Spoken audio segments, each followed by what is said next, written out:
नमस्ते, this is Sunita. Welcome to my channel Yadav Sunita. आज की इस वीडियो में हम नाउन एंड केस के बारे में सीखेंगे, जो कि ग्रामर की दृष्टि से बहुत ही महत्वपूर्ण है। Noun and the case.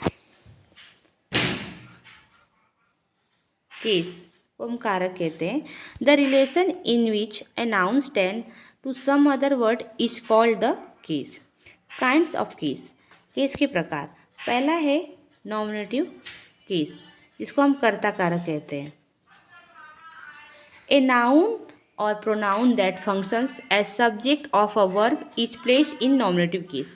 जो संज्ञा या सर्वनाम क्रिया के सब्जेक्ट के रूप में कार्य करता है उसे हम नॉमिनेटिव केस में रखते हैं। जैसे Dinkar wrote many poems। Dinkar noun है, वाक्य में आई क्रिया रोट के सब्जेक्ट के रूप में काम कर रहा है, अतः दिनकर नॉमिनेटिव केस में है। दूसरा एग्जाम्पल है he has gone to Agra.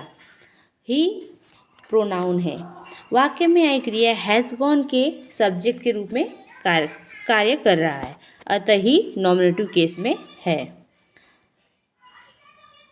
इसका दूसरा प्रकार है ऑब्जेक्टिव केस, यानी कि कर्म कारक। ए नाउन और pronoun that function as object of a verb is place in objective case. जो संज्ञा या सर्वनाम क्रिया के ऑब्जेक्ट के रूप में कार्य करता है उस नाउन या प्रोनाउन को हम ऑब्जेक्टिव केस में रखते हैं। जैसे मोहन हेल्प गीता। मोहन ने गीता की मदद की। गीता नाउन है, गीता का प्रयोग मुख्य क्रिया हेल्प के ऑब्जेक्ट के रूप में हुआ है, तो गीता ऑब्जेक्टिव केस में है। दूसरा एग्जाम्पल है ही टीचेस मी। वह मुझे पढ़ाता है।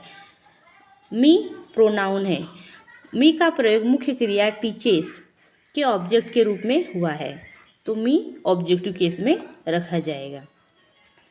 तीसरा प्रकार है पोसेसिव केस, यानी कि संबंधक कारक। When a noun shows its relation with another noun is in possessive case। जब एक संज्ञा दूसरे संज्ञा से संबंध दिखाती है तो संबंध कारक में होती है। जैसे दिस इज रोहन्स पेन।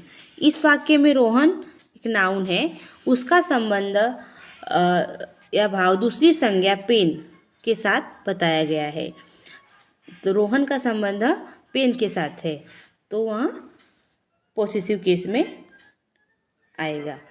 चौथा प्रकार है ओकेटिव केस, यानी कि संबोधन कारक। If a noun is called. अगर किसी संज्ञा को नाम से बुलाया जाए तो संबोधन का भाव प्रकट होता है। जैसे कम हियर मुकेश। इस वाक्य में मुकेश का प्रयोग संबोधन के रूप में किया है, इसलिए मुकेश वोकेटिव केस में है। अब हम केस टेबल के बारे में समझ लेते हैं। फर्स्ट पर्सन, सेकेंड पर्सन तथा थर्ड पर्सन के प्रोनाउन को नॉमिनेटिव, ऑब्जेक्टिव तथा पोसेसिव केस में रखा गया है। पोसेसिव केस के दो भाग होते हैं, पोसेसिव एडजेक्टिव, पोसेसिव प्रोनाउन। इस टेबल को हम समझ लेंगे। फर्स्ट पर्सन का प्रोनाउन आई और वी है, सेकेंड पर्सन का प्रोनाउन यू, थर्ड पर्सन का प्रोनाउन ही, सी, इट और दे है। फर्स्ट पर्सन का प्रोनाउन आई नॉमिनेटिव केस में है, इसका ऑब्जेक्टिव केस होगा मी, और पोसेसिव केस में पोसेसिव एडजेक्टिव होगा माय, और पोसेसिव प्रोनाउन में माइन होगा।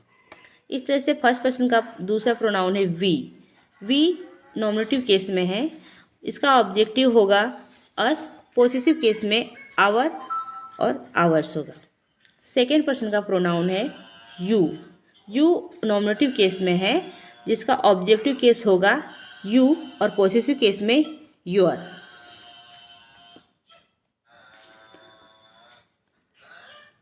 थर्ड पर्सन का प्रोनाउन। थर्ड पर्सन का प्रोनाउन है ही, सी, इट और दे। पहला है ही। ही नॉमिनेटिव केस में है, इसका ऑब्जेक्टिव केस होगा हिम और पोसेसिव केस में पोसेसिव एडजेक्टिव होगा हीज, पोसेसिव प्रोनाउन होगा हीज। दूसरा है सी। सी नॉमिनेटिव केस में है। सी का ऑब्जेक्टिव केस होगा हर और पोसेसिव केस में पोसेसिव एडजेक्टिव होगा हर और पोसेसिव प्रोनाउन होगा हर्स। इस तरह से थर्ड पर्सन का प्रोनाउन में तीसरा है it. It it nominative case में है। इट का ऑब्जेक्टिव केस होगा इट, पोसेसिव एडजेक्टिव होगा इट्स और पोसेसिव प्रोनाउन होगा, पोसेसिव प्रोनाउन में कुछ नहीं होगा। इस तरह से थर्ड पर्सन का प्रोनाउन में आता है दे। दे नॉमिनेटिव केस में है। दे का ऑब्जेक्टिव केस होगा देम, पोसेसिव केस में देयर, यानी कि पोसेसिव एडजेक्टिव में देयर होगा और पोसेसिव प्रोनाउन में देयर्स होगा।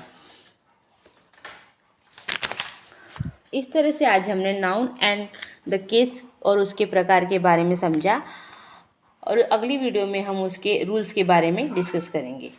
राधे राधे।